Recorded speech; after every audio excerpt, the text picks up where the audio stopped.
Study IQ IAS, आपका selection हमारा mission. विद्या ददाति विनयम विनयादयादि पात्रताम पात्रत्वात् धनम आपनोति धनाद धर्मः तथा सुखम। विद्या विनय देती है और विनय से पात्रता आती है। हम बचपन से ये पढ़ते आ रहे हैं। हाल ही में हमने जब जेनजी आंदोलन देखा, जहां पे सरकार के खिलाफ हमारे युवाओं ने मोर्चा खोल दिया था, तो पता चला कि ये युवा नए नए तरीकों से सरकार का विरोध कर रहे हैं। लेकिन कुछ सीन ऐसे भी आए जहां पे युवाओं को भारत के नेतृत्व को गाली देते देखा गया। और इस दौरान प्रश्न ये उठा कि क्या इतने गरिमामय पद के खिलाफ कोई इस प्रकार के शब्दों का यानी कि अपशब्दों का प्रयोग कर सकता है? ये जो गरिमामय पद है, इनके खिलाफ अपशब्द प्रयोग करने पे सजा क्या होती है? और एक बात और है कि जब इस प्रकार के नेता संसद में अपशब्दों का प्रयोग करते हैं या जो टीवी चैनल्स के डिबेट पे अपशब्दों का प्रयोग करते हैं, तो इस प्रकार की धारा क्यों नहीं लगती है? या इसी प्रकार की घटनाक्रम किसी अन्य पक्ष से होता है तो धारा क्यों नहीं लगती है?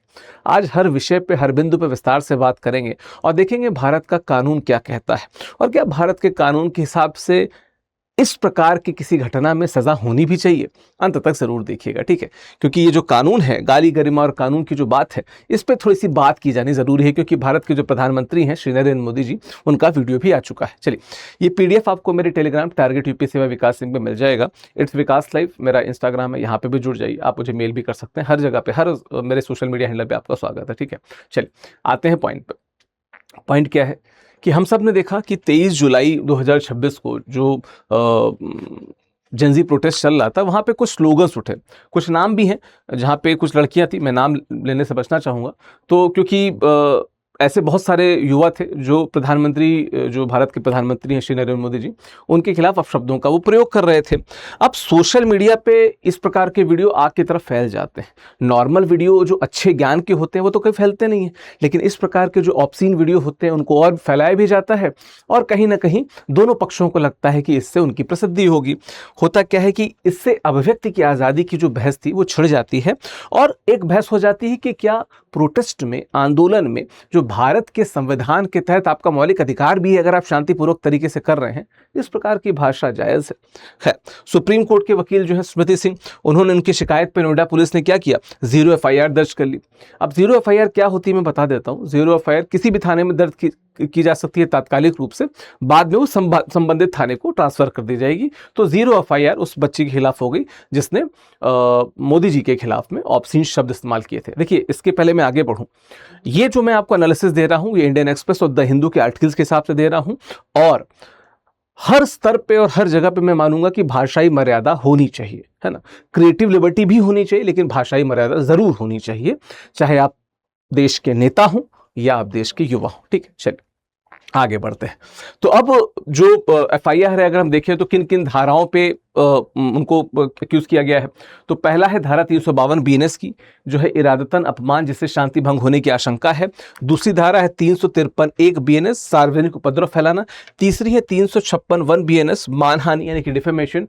और जो चौथी बात है, जो सबसे स्पेशल बात है, और यही हम डिबेट और डिस्कस करेंगे आज, कि पुलिस ने धारा 296 नहीं लगाई, यानी कि अश्लीलता, ऑब्सेनिटी वाली धारा नहीं लगाई, क्योंकि गाली जो थी वो कोई सभ्य तरीके से तो दी नहीं गई थी, और कोई भी गाली देता है तो सभ्य तरीके से तो वैसे भी नहीं देता है। तो ये अश्लील, इस शब्द को नहीं माना गया तो क्यों नहीं माना गया, इन सभी पे हम विस्तार से बात करेंगे, ठीक है?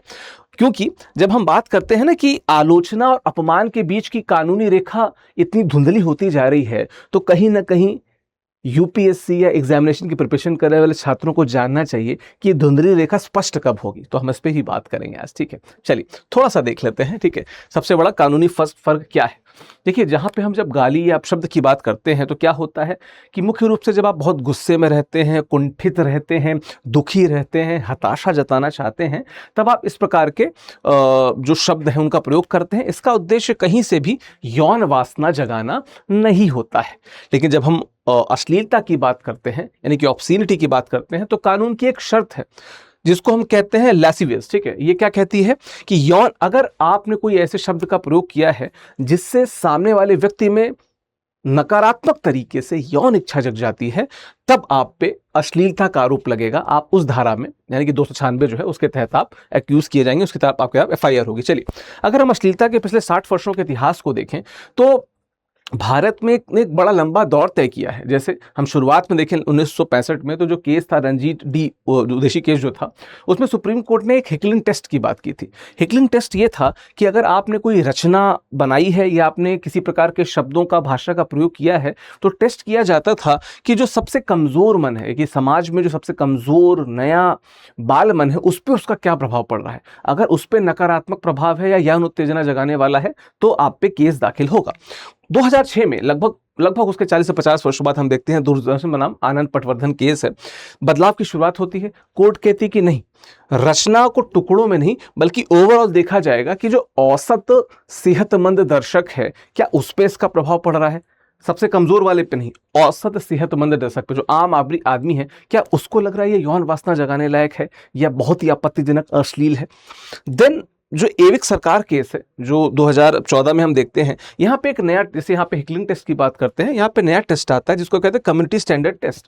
यानी कि आमतौर पे इस बात को देखा जाएगा कि जो आम समाज के जो नागरिक हैं, क्या इस पे इस प्रकार की रचना का, किसी प्रकार के शब्द का, वाक्य का नकारात्मक असर पड़ रहा है, यौन उत्तेजना जगा रहा है, अश्लील लग रहा है, ऑब्सीन लग रहा है, और अगर लग रहा है तब उस पर ऑब्सीनिटी यानी कि 296 के तहत केस किया जाएगा। ठीक है। जब हम इसको पढ़ रहे थे तो भाई गौरव भाटिया जी का भी एक लेख था, हम इसको बता देते हैं। उन्होंने बोला कि भारत का जो कम्युनिटी स्टैंडर्ड जो टेस्ट है वो अधूरा है। ठीक है, अधूरा है, जिसकी हम लोग बात कर रहे हैं वो दरअसल पूरा नहीं है। There are loopholes in it. ठीक है, खतरा यह है कि बहुसंख्यक समाज को यह तय करने का मौका देता है कि शालीन क्या है। इनके हिसाब से ये बात कानून को कही जानी चाहिए और कानून खुद ही कह रहा है कि हम इस टेस्ट को फॉलो करते हैं। अब आते हैं, भारत जैसे विविधतापूर्ण देश में बहुसंख्यक नैतिकता को कानूनी मानक बनाना अभिव्यक्ति की आज़ादी के लिए खतरनाक हो सकता है। चूंकि गौरव भाटिया जी जो हैं वो वकील हैं और सरकार के पक्ष में बात करते हैं, तो इनकी ये बातें कहीं ना कहीं, जो अभी हमने कम्युनिटी स्टैंडर्ड टेस्ट की बात की, उसके अगेंस्ट में है कि इस प्रकार के कानून को नहीं देखा जाना चाहिए। थोड़े स्तर पर भी अगर प्रभावी हो रहा है या बुरा लग रहा है तो उस पर केस दर्ज कर दिया जाना चाहिए, जो कि तार्किक उतना तो नहीं लगता है। ठीक है, चलिए, अगर हम पिछले कुछ वर्षों में जुडिशरी को देखें तो जुडिशरी ने क्या क्या बातें कही हैं। जैसे टीवीएफ कॉलेज रोमांस आपने वेब सीरीज देखी होगी 2024 में, कोर्ट ने स्पष्ट किया कि युवाओं द्वारा जो अपशब्दों का इस्तेमाल किया जा रहा है वो अश्लीलता के लिए, यौन उत्तेजना जताने के लिए नहीं है, गुस्सा जताने के लिए एफआईआर नहीं होगी। देन शिव कुमार बनाम राज्य 2026 का केस है ये। किसी व्यक्ति को हरामी कहना, हरामी शब्द में बहुत आपत्ति हुई थी, 294 या 296 के तहत अपराध नहीं होगा क्योंकि ये यौन उत्तेजक नहीं है शब्द। अगला है मणि बनाम राज्य, ये जुलाई 2026 का है। महज गाली गलौज, चाहे वो कितनी भी असभ्य हो, अशिष्ट क्यों ना हो, उसे अश्लीलता के बराबर नहीं माना जा सकता, क्योंकि यहाँ पे भी पहली बात तो कम्युनिटी स्टैंडर्ड टेस्ट देखा जाएगा और उससे अगर वो यौन उत्तेजना जगाने वाला नहीं लग रहा है तो उसे अश्लील नहीं माना जाएगा। ध्यान देखिएगा, कानून के लिए अश्लीलता की प्रॉपर परिभाषा है जिसको कम्युनिटी स्टैंडर्ड टेस्ट के माध्यम से देखा जाता है। और इन सभी केसेस में including that Ruchika Singh case जिसकी हम लोग बात कर रहे हैं, उसमें कहा गया कि इसे अपराध नहीं माना जाएगा। ठीक है, अब हम थोड़ा सा देखते हैं कि क्या प्रधानमंत्री को गाली देना एक विशेष अपराध है।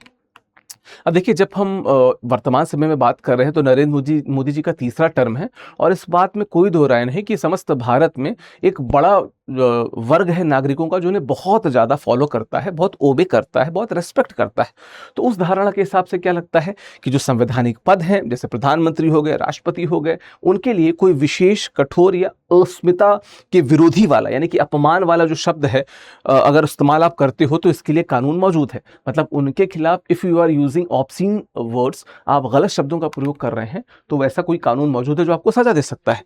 सच्चाई ये है कि अंग्रेजों के समय में था, राजशाही टाइम पे था, लेकिन अभी ऐसा कोई कानून नहीं है। ठीक है, जो धाराएं हैं 352, 353, 356, अभी मैंने इनको पढ़ा, वो आम नागरिक पे भी लागू होती हैं और वो प्रधानमंत्री पे भी लागू होती हैं। तो भारत के अगर सांसद संसद में अपशब्द का प्रयोग करते हैं, विधानसभा में जो विधायक हैं वो अपशब्दों का प्रयोग करते हैं, मीडिया हाउसेस में अगर अपशब्दों का प्रयोग किया जाता है तो उन पे भी ये धारा लगनी चाहिए, जो कि अब लगती नहीं है ना। तो क्या है कि प्रधानमंत्री का पद उन्हें आलोचना से नहीं बचाता, उनके लिए भी अपमान और उकसावे के बीच कानूनी रेखा जो है वो क्लियर है, और वो भी एक नागरिक ही है ना। पहले तो नागरिक हैं, फिर वो नागरिकों के रिप्रेजेंटेटिव हैं, तो उनके लिए भी कानून वही होना चाहिए।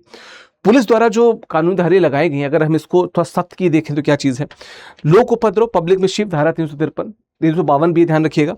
तो 353 क्या है कि टिप्पणी से सेना में अगर विद्रोह या समुदायों में दुश्मनी भड़काने का वास्तविक खतरा अगर है तब तो ये लागू होगी, वरना लागू नहीं होगी। इस बात को जुडिशरी देखेगी। देन क्या है, मानहानि, सद्भावनापूर्ण टिप्पणी की कानूनी छूट है, खासकर जब बात किसी सार्वजनिक पद पर बैठे व्यक्ति के सार्वजनिक कामकाज की हो। तो डिफेमेशन की तरफ तो निश्चित तौर पर आगे बढ़ सकता है, हाँ, लेकिन निश्चित तौर पर जुडिशरी सभी एंगल्स पे जांच करेगी कि किस समय पे किस माहौल में ये टिप्पणी की गई थी और किस आंदोलन के तहत की गई थी। ठीक है, अब देखिए, अगर मैंने तो खुद जेपी आंदोलन से लेकर अभी तक जो आंदोलन हुए सबको मैंने कवर किया था, तो मैंने बताया कि इस बात पे भी हमने डिस्कस किया था कि 1975 का जेपी आंदोलन हो, ठीक है, 2011 का हजारे आंदोलन, सर्व आंदोलन हो, या 2026 का सीजेपी आंदोलन हो, जो भाषा है वो तीखी होती गई है। भाषा में तीखापन हमको देखने को मिला है, और नेताओं की आलोचना जो है वो सार्वजनिक शालीनता के बीच जो विवाद है वो लगातार बढ़ता जा रहा है, क्योंकि बार बार लोगों को लगता है कि जो जेंजी है, जो प्रोटेस्टर्स हैं, अपनी भाषा की मर्यादा गिरा रहे हैं। शाहीन बाग वाली कंट्रोवर्सी हो या उसके पहले भी आंदोलन हो, किसी भी आंदोलन को देख लीजिए, बार बार ये प्रश्न उठता है कि क्या भाषा मर्यादित है। हालांकि एट द सेम टाइम नेता भी कई बार मर्यादा को तोड़ते हैं और पब्लिक मंच पे तोड़ते हैं, पर उनकी बात नहीं होती है ना। तेलंगाना हाईकोर्ट 2025 में क्या साफ किया गया कि किसी राजनीतिक दल को महामारी या कीट कहलाना कठोर हो सकता है, लेकिन बिना लोक व्यवस्था को खतरे की धारा 352-53 का अपराध नहीं बनता।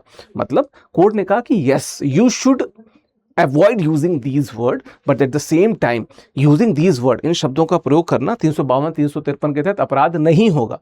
तो कहीं ना कहीं मामला थोड़ा सा हेवायर जा रहा है। ठीक है, अब चलिए, सोशल मीडिया पे गुस्से में अगर आप टिप्पणी करते हैं, तो अगर आप सिर्फ तीखी नीतिगत आलोचना करते हैं तो ये फेयर यूज में आ जाएगा, गुड फेथ एक्सेप्शन पे आ जाएगा। ठीक है, अगर आप अधि या सभ्य गाली देते हैं तो ये ग्रे एरिया है। अगर इसमें यौन तत्व निकल गया तो फिर ऑब्सेनिटी यानी कि अश्लीलता की धारा लग जाएगी। अगर आप हिंसा भड़का रहे हैं, नफरत भड़का रहे हैं, तो निश्चित तौर पर आपके पास जो तथाकथित जो भी IT एक्ट है या जो बाकी BNS के कानून है वो सब आप पे लगेंगे ही लगेंगे। इस बात का आप ध्यान रखिएगा। ठीक है, चलिए फिर, ठीक है, हमने बताया कि अनुच्छेद 19 और अनुच्छेद 19(2) दोनों को हमने कई बार बात किया है, बार बार डिस्कशन किया है। मैं बार बार कहता हूं कि अदालतें क्या करती हैं, सिर्फ अपमान और लोक व्यवस्था के लिए जो वास्तविक खतरे हैं ना, उनके बीच में they are very clear and उनके कानून हैं। मैंने बताया कि हिकलिंग टेस्ट से लेके कम्युनिटी जो स्टैंडर्ड टेस्ट है वहां तक दे आर श्योर। कानून को तय करने दिया जाना चाहिए कि क्या अश्लील है क्या नहीं।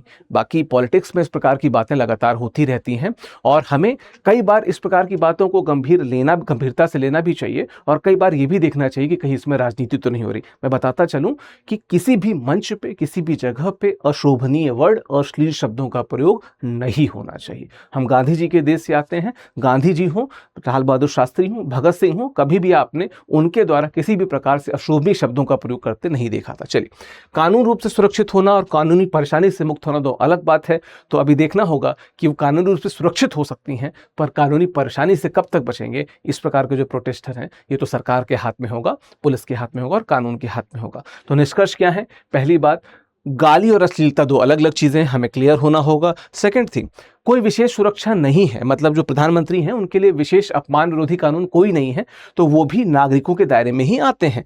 थर्ड है प्रक्रिया का अंतर, FIR दर्ज होना आसान है, लेकिन दोष सिद्धि एक अलग बात है। देखते हैं दोष सिद्धि होती है कि नहीं। संवैधानिक संरक्षण, अनुच्छेद 1A के तहत अभिव्यक्ति की स्वतंत्रता है, लेकिन उसमें रीजनेबल रिस्ट्रिक्शंस भी हैं। और कानून का विकास क्या है? हिकलिंग टेस्ट से लेकर कम्युनिटी टेस्ट तक हमने एक बड़ा विकास देखा कि जहाँ पे कानून, जुडिशरी ने इस बात को इंश्योर किया कि कब हम इसको गलत मानेंगे, कब हम यहाँ पे रोक लगाने की बात कर सकते हैं। ठीक है, तो आपका इस विषय पे क्या कहना है मुझे जरूर बताते जाइएगा। आप सबसे बस एक रिक्वेस्ट है, हिंदी साहित्य का नया बैच लॉन्च हो चुका है, 18 अगस्त से एडमिशन शुरू होगा, 18 अगस्त से क्लासेस शुरू होंगी, इसमें एडमिशन शुरू हो चुका है।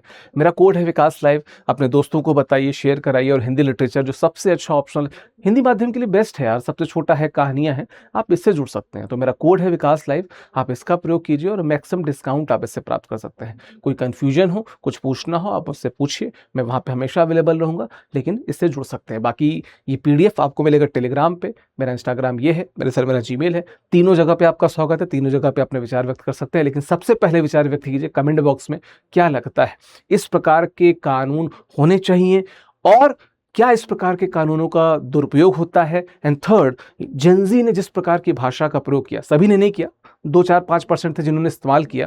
क्या इस प्रकार की भाषा को रोकना चाहिए? क्या ये भारत की जो सांस्कृतिक विविधता है इसके लिए खतरा है? कमेंट बॉक्स में बताते जाइएगा। आप सबके कमेंट्स का बहुत बहुत स्वागत है। बहुत बहुत धन्यवाद, शुक्रिया। स्टडी IQ IAS, आपका सिलेक्शन हमारा मिशन।